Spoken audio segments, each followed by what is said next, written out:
Pourquoi ne pas joindre l'utile à l'agréable? C'est en partant avec cette réflexion que la troupe de théâtre La Mission présentera 4 représentations de la comédie philosophique L'Idéal du 17 au 20 novembre prochain du côté de l'espace Félix Leclerc. Les profits des spectacles seront versés à l'Association bénévole de l'île d'Orléans. Les comédiens répètent déjà depuis plusieurs mois. J'ai rencontré l'auteur de la pièce Martine Tremblay et le metteur en scène Gérard Duhem. À l'origine, on a fait un spectacle dans les années 80 où on célébrait l'anniversaire de la fondation de la Mission de Sainte-Famille par les Sœurs de la Congrégation de Notre-Dame. Et c'était à l'occasion de cet anniversaire-là, on a monté un spectacle, puis on a appelé la troupe La Mission. On a fait ensuite des spectacles, plusieurs spectacles au cours des années suivantes. Puis on s'est un peu perdu de vue pendant quelques années, puis on a recommencé il y a 3 ans. On a conservé le nom. Et là, justement, vous arrivez cette année avec une toute nouvelle pièce, L'Île et elle. Oui. Tout d'abord, d'où est venue cette idée-là de faire un spectacle au profit de l'association bénévole? Bien, on a déjà une première expérience derrière nous parce qu'il y a 3 ans, la première fois qu'on a monté un spectacle semblable, si on veut, c'était suite à une demande de la bio. On savait qu'à chaque année, il y avait peut-être une base de fonds là, sur lesquels il y a une insuffisance. Puis un des comédiens, Ernest, avait eu l'idée, parce qu'il y avait une expérience en théâtre, il s'est dit, on pourrait monter une pièce, puis ça pourrait être une façon de faire de l'argent, dans le fond, de faire des sous.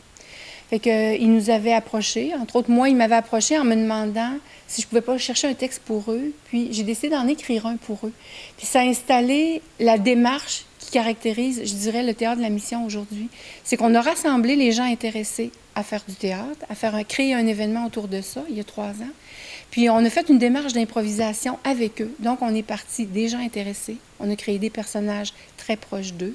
On a fait un premier événement qui a bien fonctionné. Puis on a eu l'intention, dès la fin, on avait l'intention de reprendre l'expérience parce que ça convenait très bien au milieu, puis aux gens, à l'implication de chacun. Fait que c'est comme ça, puis on reprend cette année avec L'Île et elle. La démarche a été la même, les comédiens, la banque de comédiens est presque la même, à une exception près. C'est les mêmes gens qui ont décidé de se réinvestir, de revenir revivre l'expérience de théâtre. Fait que c'est quand même formidable, on a déjà un passé ensemble, on a déjà un passé théâtre ensemble. Et l'histoire, en fait, vous avez écrit l'histoire à partir des personnages. Il y a eu un peu de l'improvisation qui s'est faite au départ pour que ça colle à chacun. Qu'est-ce que ça raconte, cette pièce-là? Exactement ça. Alors, ça raconte l'histoire d'une pâtissière qui découvre, à 50 ans, presque à 60 ans, qui découvre une pâtissière qui a été donnée en adoption à la naissance. Puis, dans sa recherche éventuelle de retrouver qui était sa mère biologique, elle s'est aperçue que ses origines étaient à l'île d'Orléans.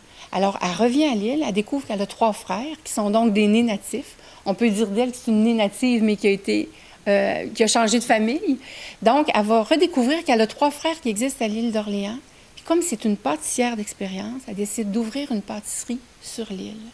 Puis, elle va s'associer à ses frères pour vivre une belle expérience. Alors, c'est une comédie qui lie à la fois cette origine-là un peu particulière qu'ont les personnages, puis ça nous permet de traiter de façon très, très fantaisiste les liens qui peuvent exister entre les gens.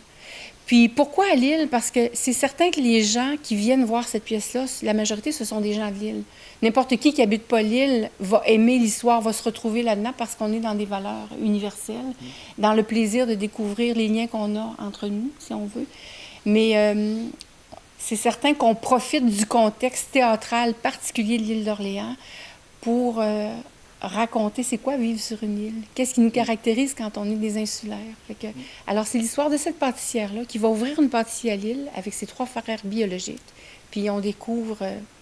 Ils réinventent leur famille. Ils réinventent leur famille. Ils ont une deuxième chance de réinventer une famille. Ils ont eu chacun une famille...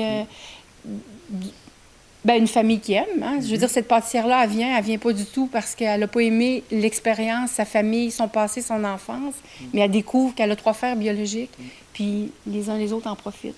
Fait que c'est une belle histoire, puis c'est pour ça qu'on dit que c'est une comédie philosophique, parce que c'est vrai que c'est une comédie. Les gens vont rire, c'est drôle, mais c'est touchant, puis c'est construit sur un tissu philosophique. Aimer réfléchir. Hein? Et justement, on la joue du côté de l'espace Félix Leclerc. On sait, petite salle, petite scène. Monsieur Duhem, vous êtes le metteur en scène.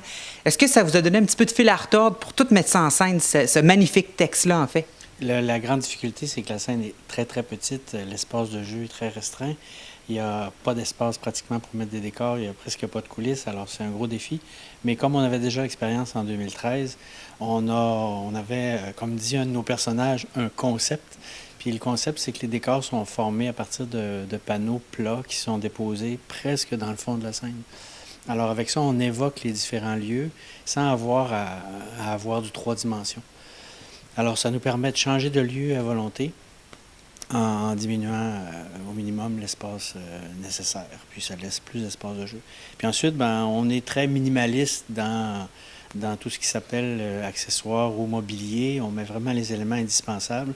Puis pour cette pièce-là, on a créé un élément justement de mobilier qui est transformable, qui se transforme en 3 accessoires différents. Je ne vous dirai pas ce que c'est, qui a été fabriqué par un ami qui a collaboré à ça, qui est un artiste du travail du bois, Richard Hamel.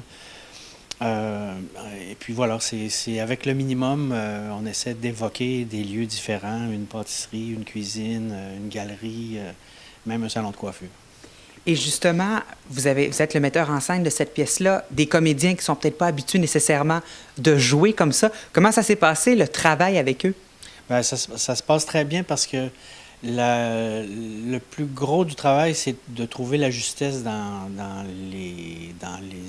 les intentions, évidemment, de trouver le rythme, les déplacements. Mais une difficulté qu'on n'a pas, c'est que les comédiens incarnent leur personnage. Parce que le personnage, il est construit, Martine les a inventés à partir de ce qu'on a trouvé en faisant de l'improvisation. En les mettant dans des situations d'improvisation, on leur demandait, par exemple, de faire des situations où ils devaient bourrasser, où ils devaient être heureux, où ils devaient avoir de la proximité, de la distance, toutes sortes de choses comme ça. Ça nous permettait d'identifier les personnalités.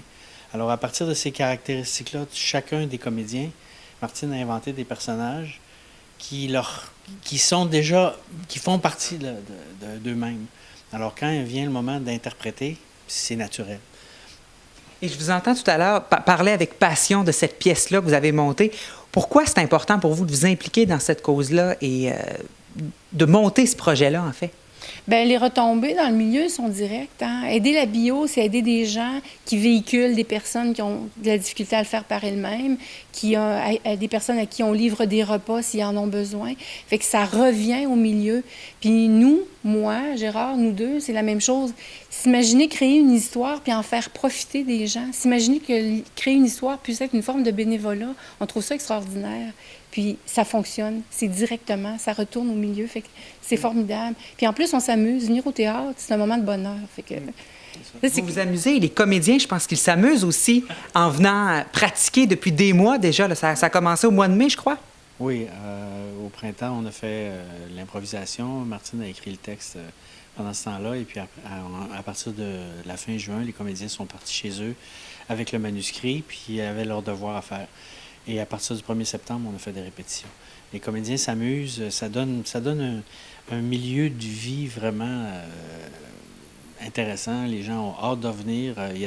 Dans les dernières semaines, il y a des répétitions obligatoires, mais il y a des répétitions facultatives. Presque tout le monde vient aux répétitions facultatives. Les gens apportent des biscuits, des galettes, du café. En fait, c'est être dans le milieu, c'est vivre dans le milieu, une expérience enrichissante qui finit par une espèce de célébration. Donc, c'est du 17 au 20 novembre prochain du côté de l'espace Félix-Leclerc, mais vous êtes victime de votre succès. Il reste seulement des billets pour la première représentation. Oui, soit jeudi le 17. Alors, c'est vraiment une expérience à vivre. Il faut venir voir le succès, le talent, rassembler dans un but de bénévolat. Formidable. Moi, je voudrais ajouter aussi que esthétiquement, la pièce, c'est très beau parce qu'on a travaillé pas mal sur l'aspect visuel. Mais il n'y a pas que ça, il y a aussi l'aspect musical. On a un collaborateur depuis toujours, Yvon Dachille, qui est un guitariste virtuose, autodidacte, qui a composé pour la pièce 15 compositions originales qu'il va interpréter en direct avec un autre copain qui est quelqu'un qui est d'origine de Sainte-Pétronille, Luc Beauchemin, qui est un violoniste réputé, qui fait partie de l'ensemble Talisman du Quatuor Alcan. Alors, ils vont être tous les deux sur place à l'espace Félix-Leclerc pour toutes les représentations. Donc, vraiment, on invite les gens à aller voir. Il reste de la place, en fait, le jeudi. Oui. Alors, un gros merci de nous avoir reçus. Venez nous voir. Venez nous voir.